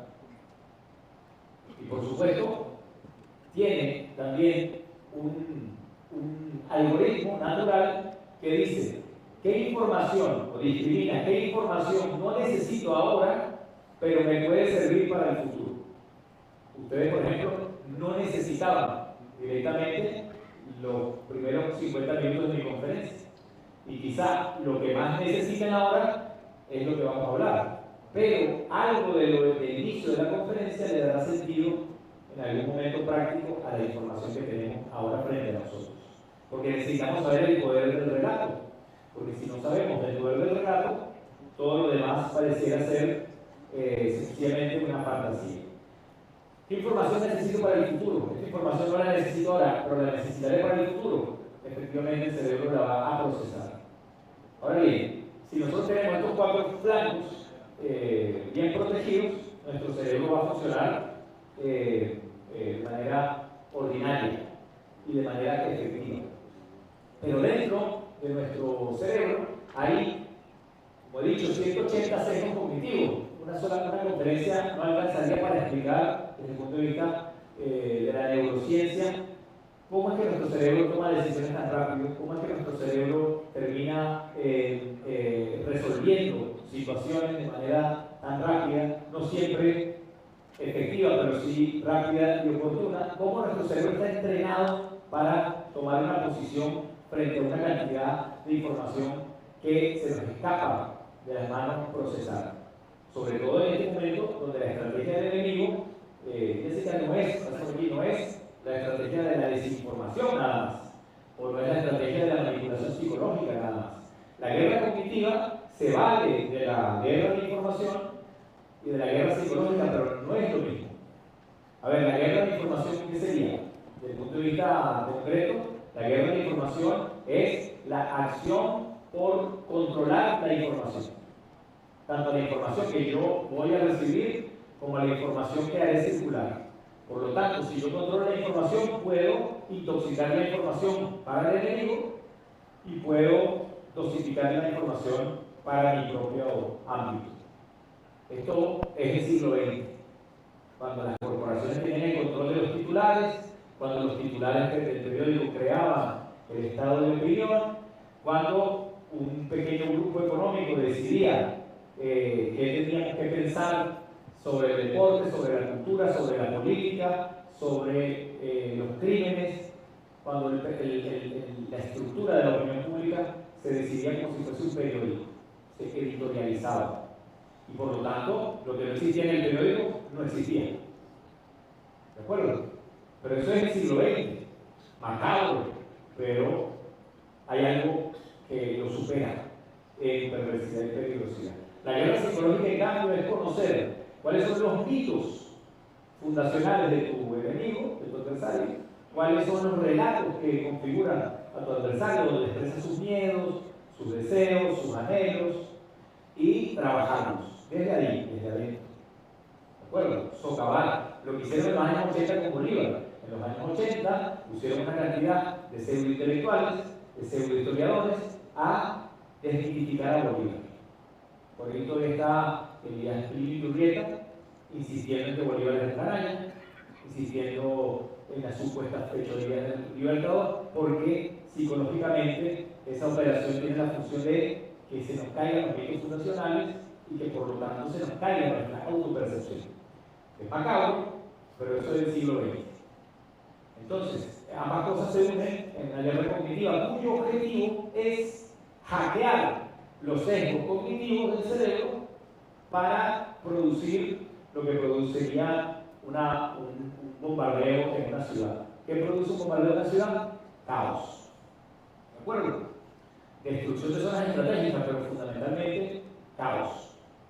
Entonces, el cerebro, como territorio a conquistar, es un territorio al que se conquista a través de el engaño, la agresión y finalmente su control.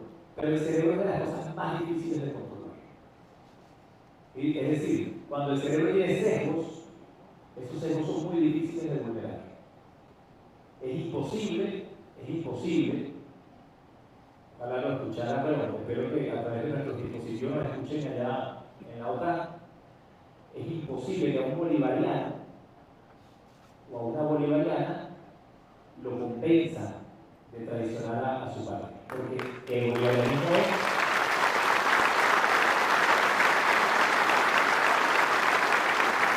es una nación tercera. Y como esto es lo que ellos ya saben, entonces la guerra cognitiva no consiste en hacerte creer otra cosa o hacerte cambiar de opinión o hacerte cambiar de ideología o de pensamiento. No, es degradar. Desde el punto de vista neurológico, los procesos donde se produce el conocimiento, los procesos donde se almacenan los datos, o sea, la memoria, o los procesos intelectuales donde tomamos decisiones. Entonces, viendo este mapa, ellos dicen, bien, estos son los parámetros de un cerebro, es muy complicado, el cerebro tiene funciones muy complicadas, pero toma atajos directos para poder ser mucho más efectivo en la toma de decisiones. Pero ellos dicen, tenemos hoy una tecnología, como dice Jessica, tecnología digital, personalizada, que se alimenta de los datos que le damos nosotros. ¿Quién le da los datos a TikTok? Se los damos nosotros. ¿Quién le da los datos a Instagram, a Facebook, a X? ¿Quién le da los datos a ChatGPT? Se los damos nosotros.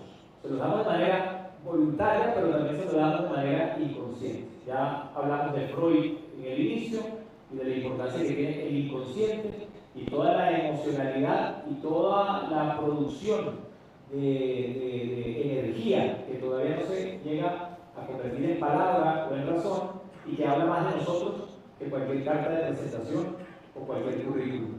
¿De acuerdo?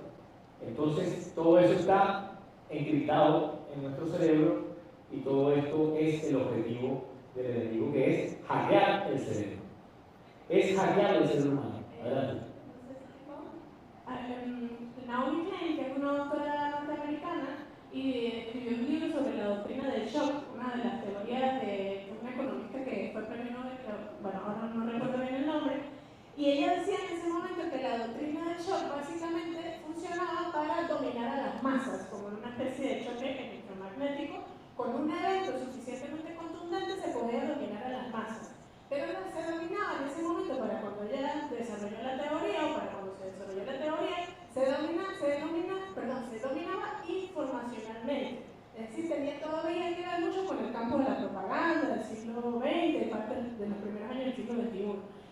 ahora, básicamente, esta doctrina del shock ocurre en el cerebro humano, en el comportamiento neuronal del cerebro. Es lo que quería como sumar para entender la diferencia en el campo. Es el mismo shock, pero no es en el campo de la información, sino en el campo del comportamiento cerebral.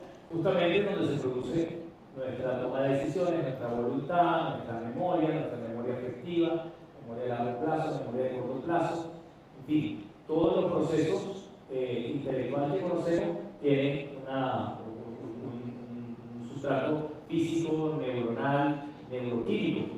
Y por eso es que la guerra cognitiva no es solo una guerra tecnológica en términos de la infraestructura de una tecnología, es también en términos científicos, la nanotecnología, la biotecnología, por supuesto, la neurociencia, la neurolingüística, y parece mentira, la filosofía, la sociología y la psicología hoy son los grandes aliados de una tecnología que intenta directamente degradar las capacidades operativas de nuestro cerebro. Pero ¿cómo lo hace? Siempre la imagen de la lobotomía ha estado como dentro de la máxima distopía, ¿no? O sea, cuando vimos la naranja mecánica y veíamos cómo había un proceso de adaptación de una conducta a través de unas drogas y de un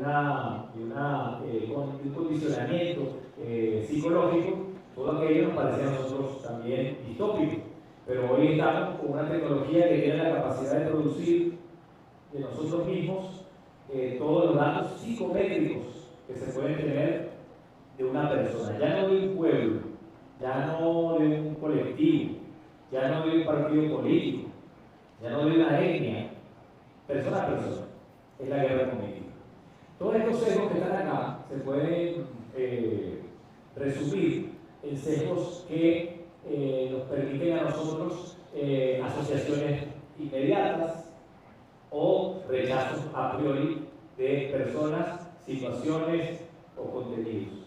Todos estos sesgos nos permiten a nosotros, insisto, zafarnos de situaciones que son difíciles o embarazosas, escapar, evitar un engaño, evitar una emboscada, o construir asociaciones positivas, o tener capacidad de solucionar problemas domésticos concretos o problemas de Estado. Nuestro cerebro no puede sentarse horas, sabe que no tiene tanto tiempo, así que toma atajos cognitivos que representan una potencialidad operativa, pero también un riesgo en términos de engaño. Por ejemplo, hay sesgos de memoria.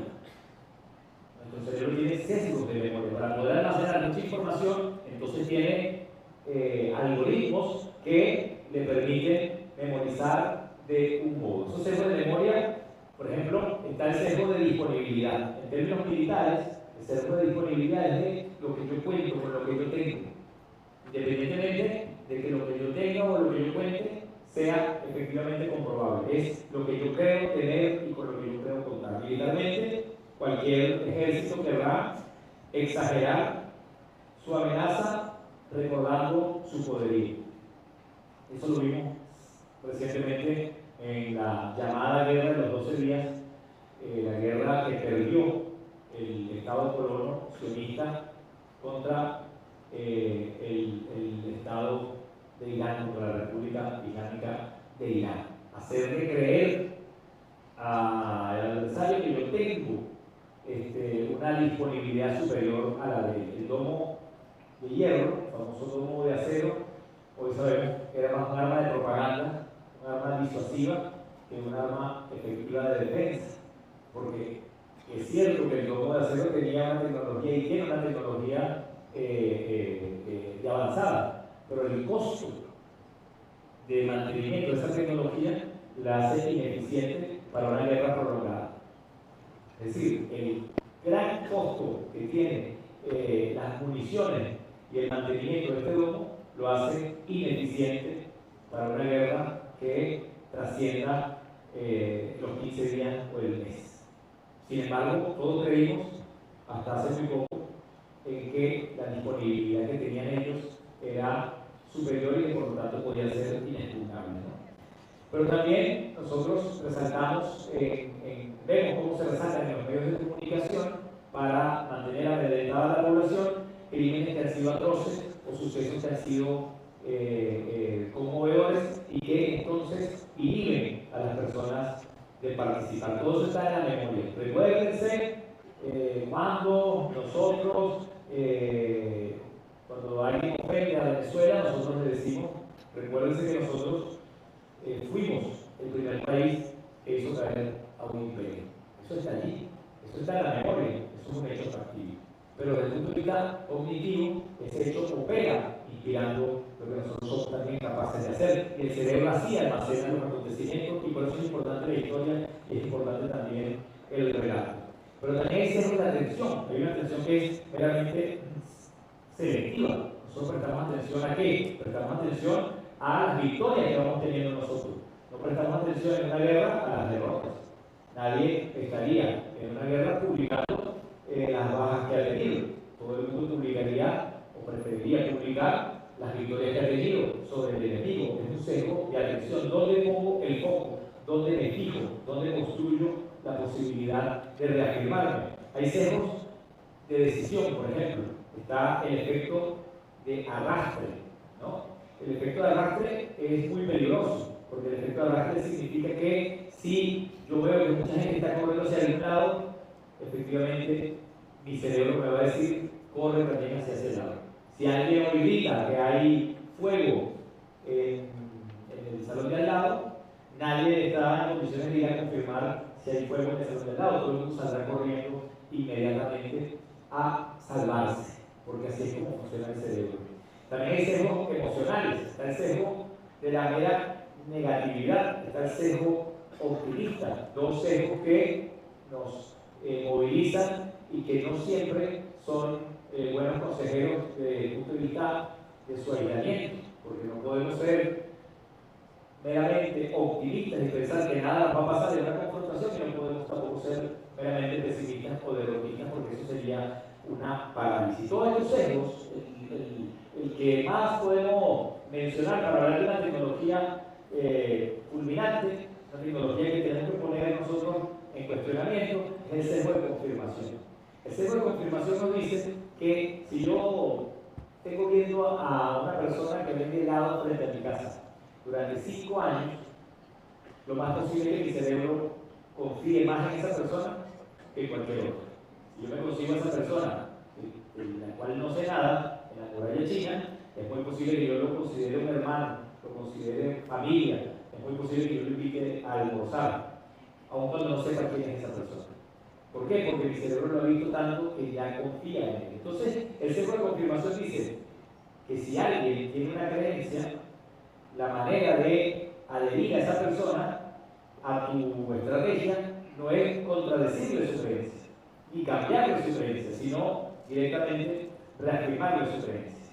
Y acá están las tecnologías más invasivas y más peligrosas que tenemos hoy en día nosotros, como es la tecnología de las redes sociales o los algoritmos que están detrás de las redes sociales, y vamos a referirnos a un ejemplo que es TikTok.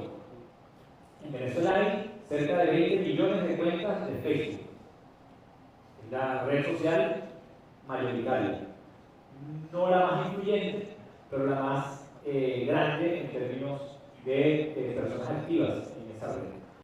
Pero hay dos redes sociales emergentes que tienen un mayor nivel de incidencia en la voluntad social, en la personalidad social, en los estados de ánimo sociales, y que tienen que ver con el moldeamiento del pensamiento, de las ideas y de las emociones de nuestros individuos, y es Instagram y TikTok.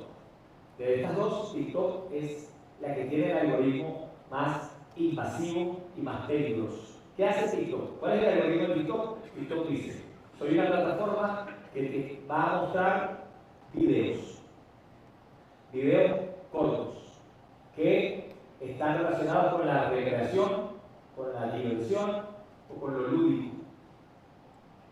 Por lo tanto, cuando usted descarga TikTok, lo primero que hace la aplicación, el software de la aplicación, es intentar extraer datos de las otras aplicaciones y otros software que tiene su teléfono instalado, es decir, su agenda de contactos, sus chats por WhatsApp, por Telegram, por lo que fuere.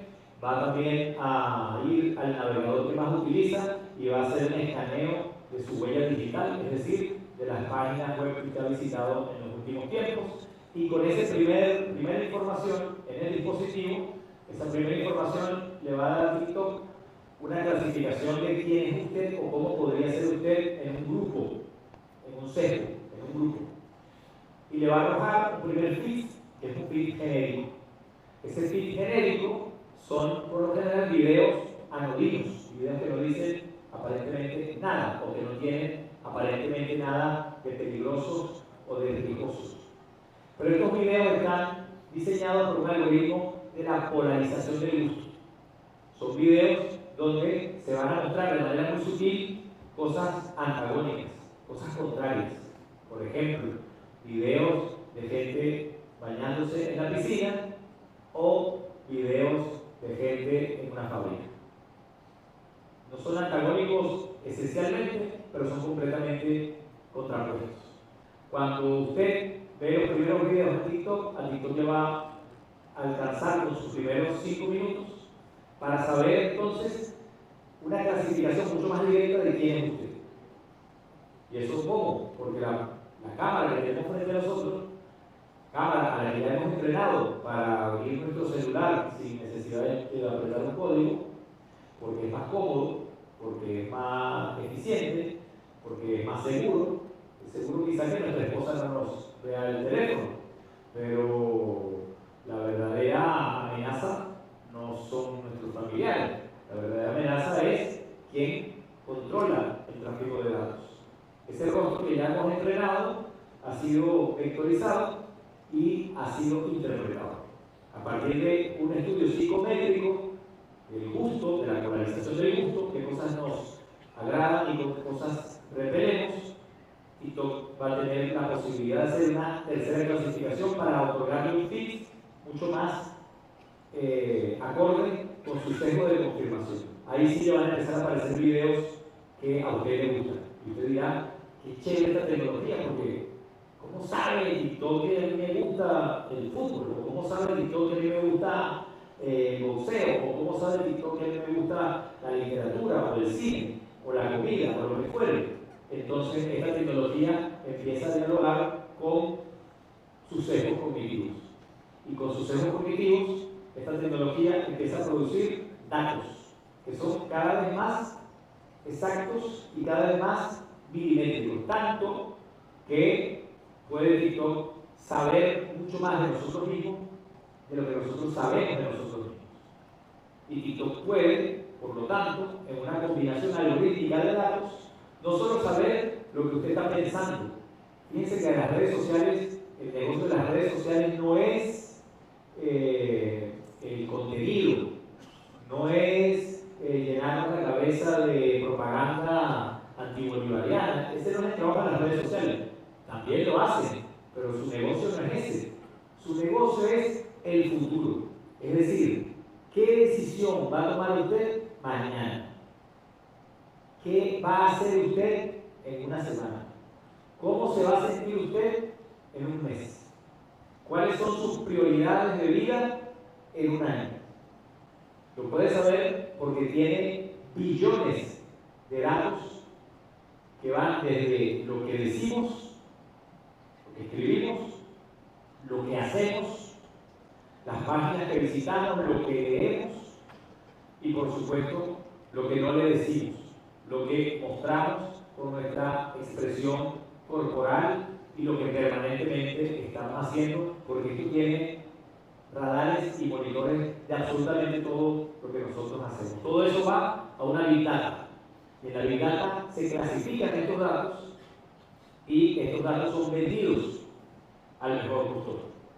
Ya sabemos que el Mossad realmente es un software que se llama Pegasus, que tiene la capacidad de instalarse en todos nuestros dispositivos electrónicos y tiene la posibilidad de chupar y acceder a todos los datos. ¿Cómo esto puede afectar a un Estado-nación?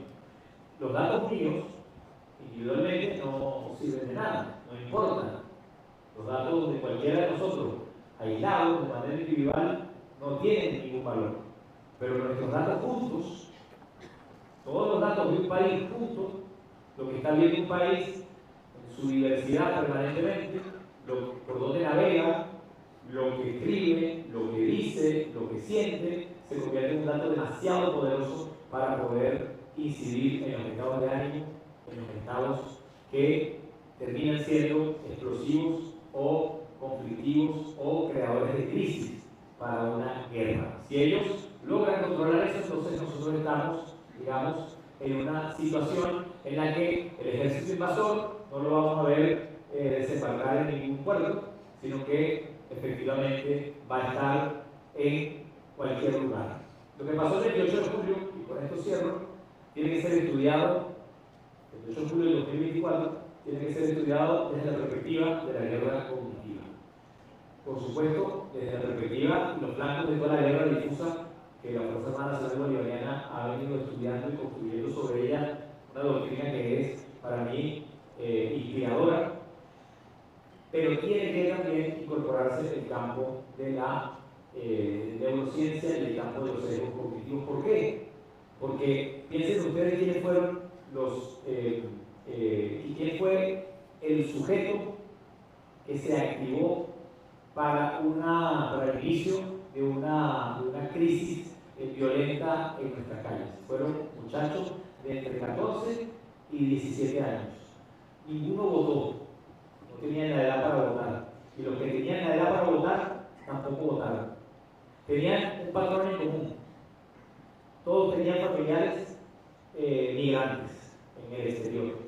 Y tenían casi todos una ausencia de autoridad paternal o maternal en sus casas.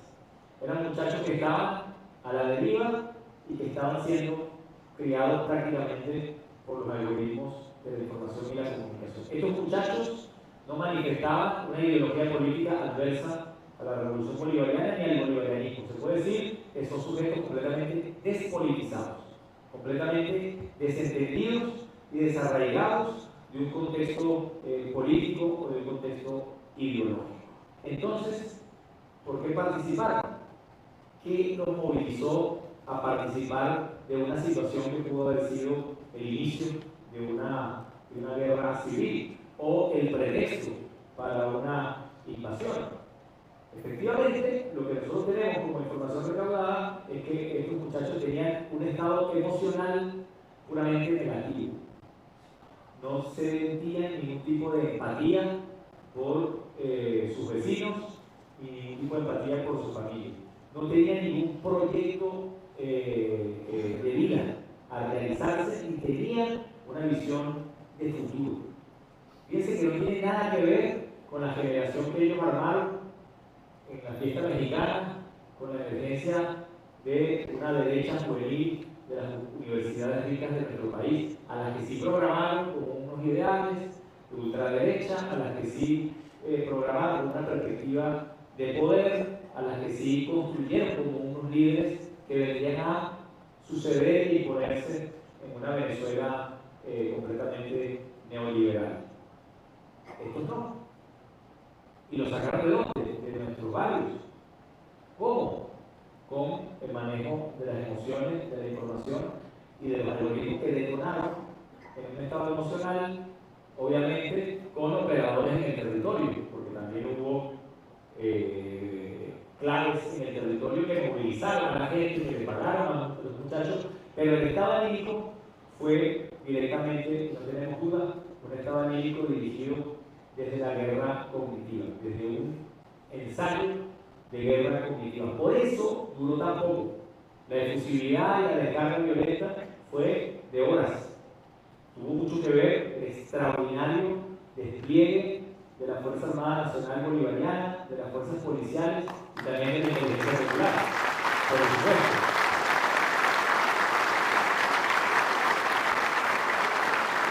Pero el efecto de dopamina de estos jóvenes pasó tan rápido como se activó. Y vimos entonces que de la noche a la mañana una situación violenta se apagó, cayó, porque también esta es una de las debilidades de la guerra cognitiva. La guerra cognitiva solo puede ser guerra cognitiva en un país, en un territorio, donde su población adolezca de historia, adolezca de mitos fundacionales, adolezca de un relato afirmativo, adolezca de una institucionalidad fuerte, adolezca de gobiernos que tengan anclaje en su territorio y adolezca sobre todo de moral. Países donde no hay esto son países vulnerables a la guerra cognitiva. Y paradójicamente, los países que hoy se encuentran en mayor vulnerabilidad de guerra cognitiva son los países europeos, son los países que están al norte del mundo y que son los que han declarado la guerra a la humanidad desde todos los ángulos, siendo este para mí uno de los ángulos más peligrosos. Yo no tengo más que agregar que mi gratitud y mi orgullo de hablar en nombre de todo un equipo de trabajo frente a la Fuerza Armada Nacional Bolivariana, que para mí no solo es la expresión digna y fuerte de un pueblo en armas, capacitado desde el punto de vista operacional, desde el punto de vista de las armas y de la doctrina militar, para defender nuestra patria y para ir a la ofensiva en cualquier situación hostil, sino que además, y así lo interpreto a mi Fuerza Armada Nacional Bolivariana, como un ejército de intelectuales, de pensadores y de hombres y mujeres que han tenido la capacidad de resistir. Gracias a todos. Fuertes los aplausos para el ministro Freddy Yáñez, vicepresidente sectorial de Comunicación, Cultura y Turismo y ministro del Poder Popular para la Comunicación y Información, por su extraordinaria disertación en la mañana de hoy.